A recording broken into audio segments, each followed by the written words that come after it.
ઓટલામાં ઉસાડા બનીને હાલી નીકળ્યા હતા. અમારા મોહન બહુ ઓટલામાં ઉસાડા બનીને હાલી નીકળ્યો,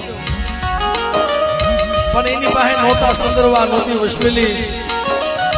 એ ભીખાભાઈ કાંઈ હતું, પણ એ દેવી દેવી જખી લઈ ગયા.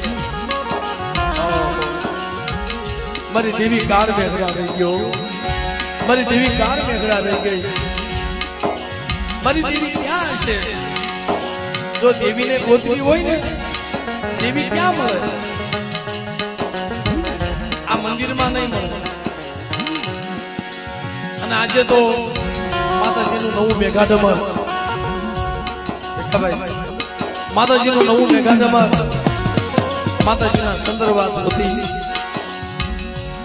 આ બધું નવું સુખ બાંધ્યું છે. પણ આ તો કદાચ પૈસાનું બની જાય. એમાં દેવી હોય, દેવીને ગોતી હોય તો ક્યાં મળે?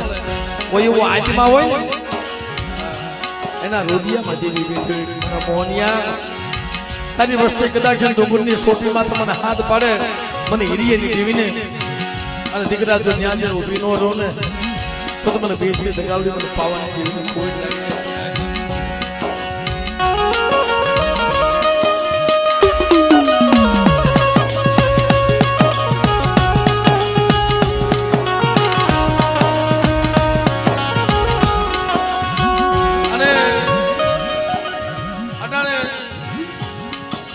મોહન બોહના બે બહુડા અમારે ભીખાભાઈ ને અમરસિંહભાઈ,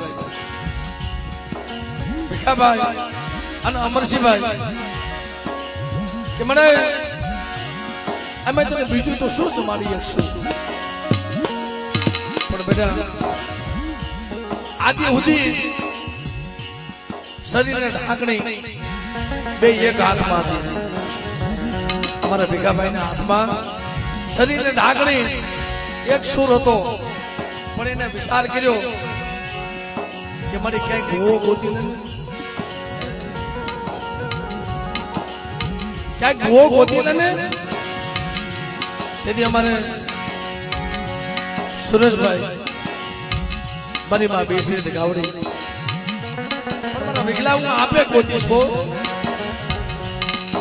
આપે બાળો બનાવીશ.